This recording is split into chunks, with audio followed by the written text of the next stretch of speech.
here in Denver, Colorado at the Lumber Baron Inn. It's a little out of our usual jurisdiction, but I'm here for a paranormal symposium, so I'm going to be doing a little micro-investigation while I'm here.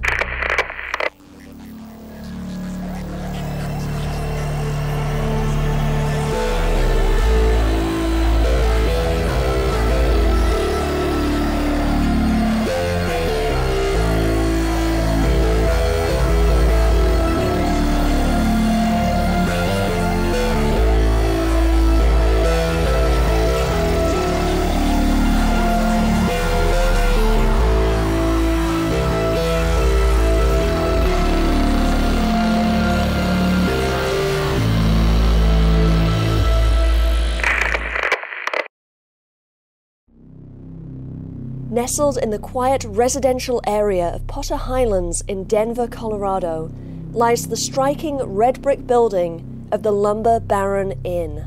Built in 1890 by an actual lumber baron, the historic mansion is now a high-end bed and breakfast with a classic, elegant vibe. But for a good chunk of the building's history, the inn was far from luxurious. Split into over a dozen low-rent apartments, the neglected building was a dilapidated slum with a poor reputation.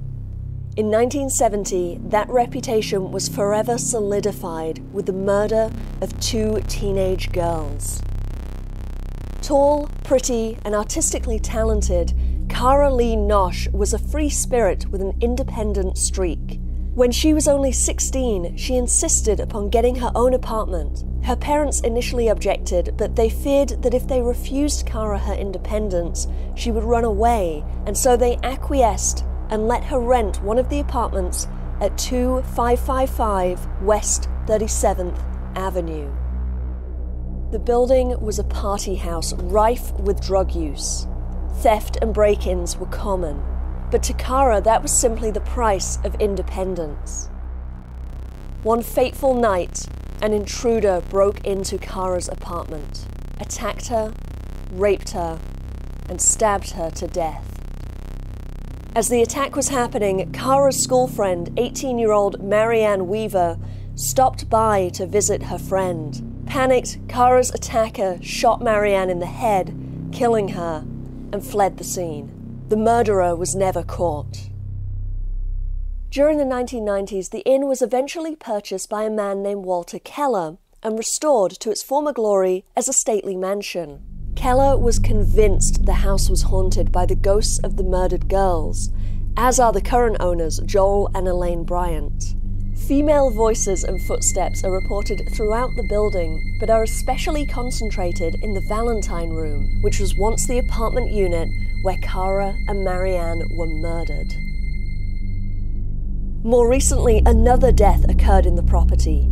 Just 2 years ago, a man dropped dead of heart complications in the ballroom on the 3rd floor. That is where I will begin my investigation. I join up with Jim, Debbie, and Keena of Hauntology Productions, the amazing team behind the Ghost Box Chronicles. We set up our EVP recorders, audio devices that, in theory, will capture the voices of spirits our own ears don't hear in the moment.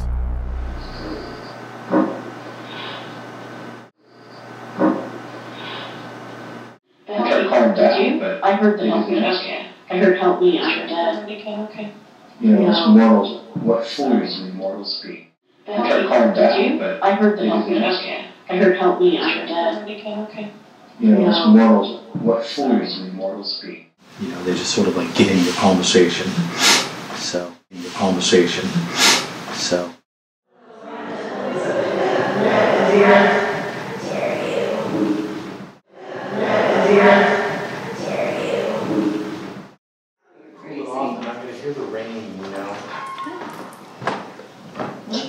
What was that? Somebody screamed.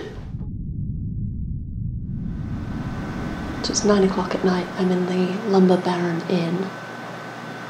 This place is definitely eerie.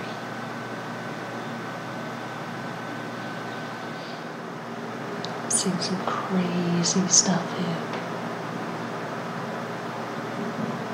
We were just up in the ballroom, and I saw a ball of light and like a firefly type thing. and I saw a shadow lingering around the corner like it was looking at us but didn't want to come out.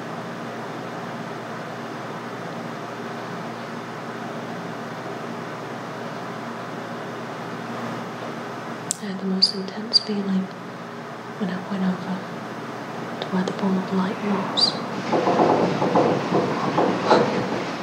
That's the water in the pipes. Earlier on in this room, I heard a whisper right in my ear. It said, "She's here." I think they were talking about me.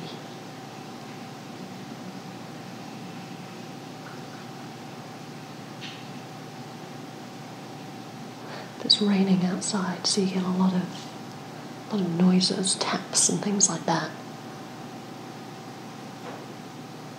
And it's a really old building, so there's a lot of creaking. You can hear people on other floors. That's why I'm keeping my voice really low. You hear cars outside because the windows aren't very well insulated.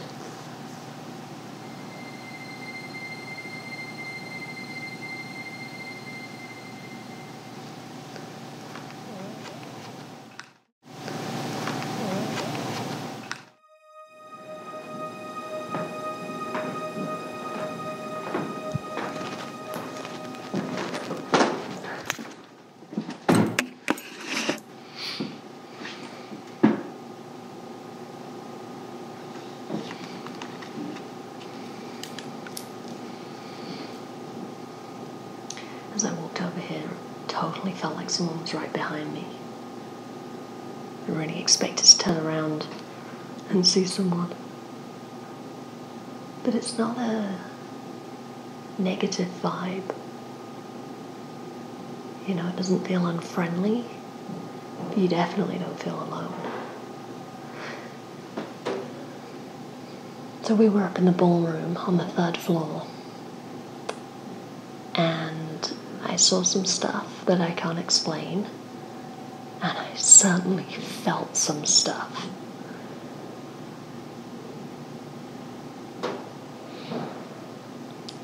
I saw a white mist blob, orb.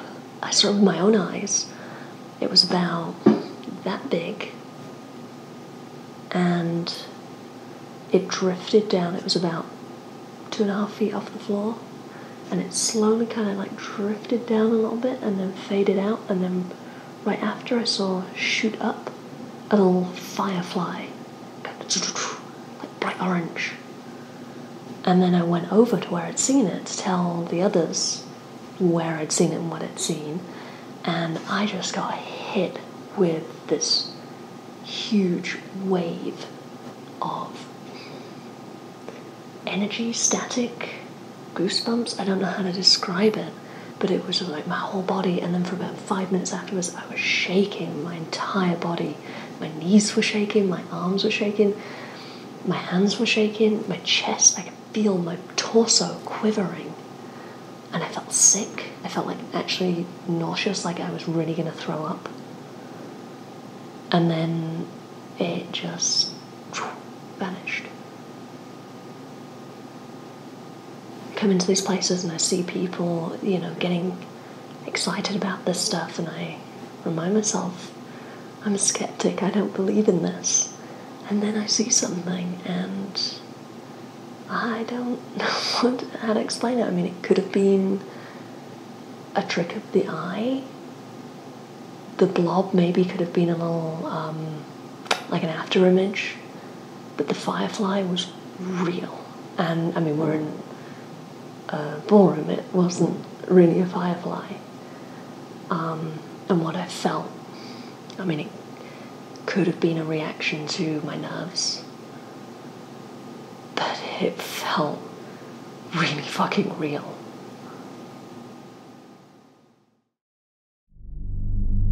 I wake up the next morning with an intense burning sensation on the pinky finger of my left hand. The best way to describe it is as if I'm wearing a signet ring that's slowly being heated up. I can actually see the burn mark forming before my eyes. I later learned that I'm not the only person to feel this. Another attendee at the symposium had this exact same feeling on the same finger as she arrived at the inn. Is this a weird coincidence or something more? Throughout the day, I enjoy the various activities at the symposium, and as darkness falls, we split into groups. The first investigation is with Chris Moon, a psychic medium who uses a special device he calls a spirit telephone, or Frank's box, named after its inventor, though the original design harkens back to Thomas Edison's telephone to the dead. Chris powers up the device in the Valentine Suite, the site of Cara and Marianne's murders. Frank's box 2, we get, this is number 40. And this is the box that Frank actually custom made for me because the spirits gave him advice, or gave me advice to pass on to him on how to build it. Technician's assist. Who's here with us right now, please? Thank you. We're going to go ahead and do a quick session if that's all right. It is. Okay. Let's go ahead and start with some questions. Do the girls feel much better now? Ever since they were freed, I guess?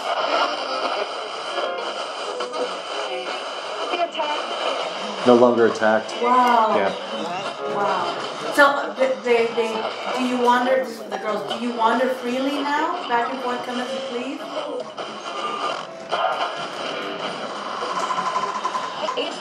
That's a yes. Yeah, I can't hear. Yes. Wow. That's what they're saying. Yes. Back to, is Elaine in here? Yes, you're here. Okay, yeah, I want to thank you. And I was just about to ask if they're still happy with Elaine and what she does. They come back all the time, they cross over, they come back all the time. To spook you. That's what they said, spook you.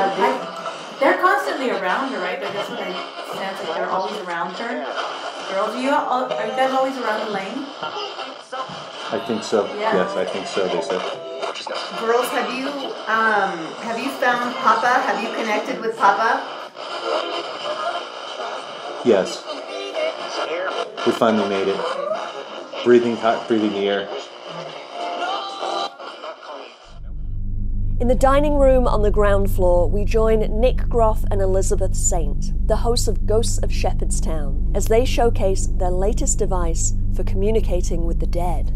So this is just this is a old school vintage radio. It's just been modified to be able to accept Bluetooth. It speaks through the original parts, original speakers, which is really awesome. I always thought that there was something to it. I'm a huge fan of analog, even though we're a digital world. And then we're using an app called the Echo Box. And like I've been telling other groups, I've always been super skeptical of a lot of applications that come out and stuff like that. And then I was on an event where one of the guest speakers was using the Echo Box, and we had the most amazing conversation with some of the family members that had passed from the guests that had come. Yeah. And it was just such an amazing experience, and I was like, this is incredible, you know, like there has to be something to this. So I started messing around with it, and I really am starting to get into like the intelligent responses and trying to have direct communication, and we're starting to realize that it's working on a different wavelength, which we've always kind of known, you know, with different frequencies and whatnot, but I really believe that there's something to do with just the way it's tapping into. So it's really interesting how we're starting to make more direct communication with different things that we're using. Yeah. Some stuff works better than others. And, I've been experimenting with a lot of things too.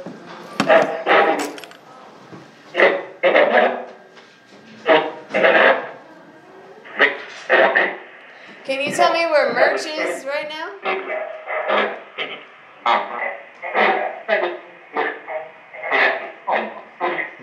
What is merch doing right now?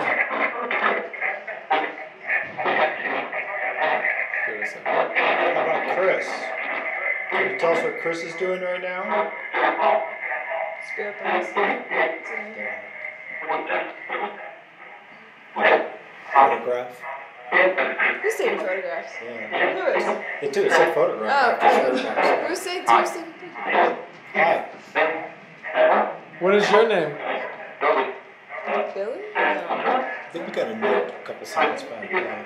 His name has been, I've been ignoring his name because it's been coming through so much. All right. Hi, Joel. Hi.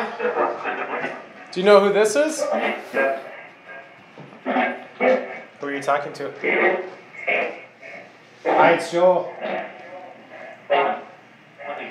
Hi. Who am I talking to? Where are you?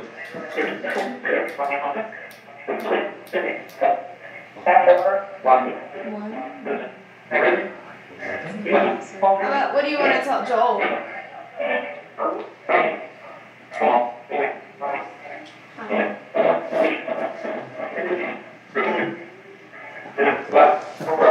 Does everybody say happy birthday? He didn't say it. What is it? I don't know. Can you help us out? I've been asking this question all night. What happens when you die? When the body dies, what happens?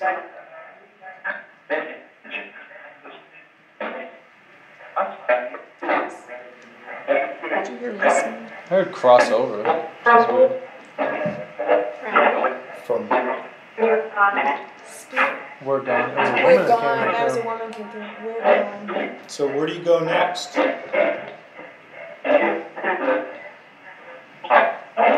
How do you get to heaven? We don't. It's a very pessimistic attitude. That's funny. there. How many in this room can you see?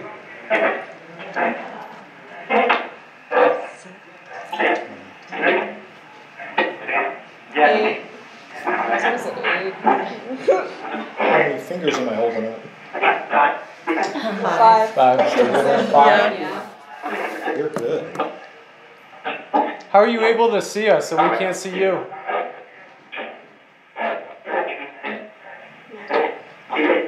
Magic. Magic? Did you say magic? What did you say? I said haha. It's sassy. I wonder why You're getting sassy with they me. can hear us, but we can't hear them without a device. Okay, aside from magic, Your mind. It's your your mind. mind. What is one thing you would tell everybody in this room?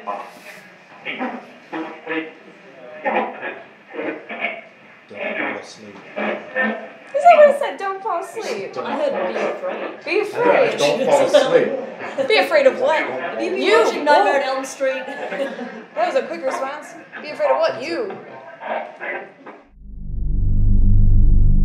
I went to the Lumber Baron Inn as an open-minded skeptic, thrilled to have the opportunity to explore an interesting location alongside so many esteemed paranormal investigators. But what I saw and experienced at the inn has had a profound and lasting impression on me.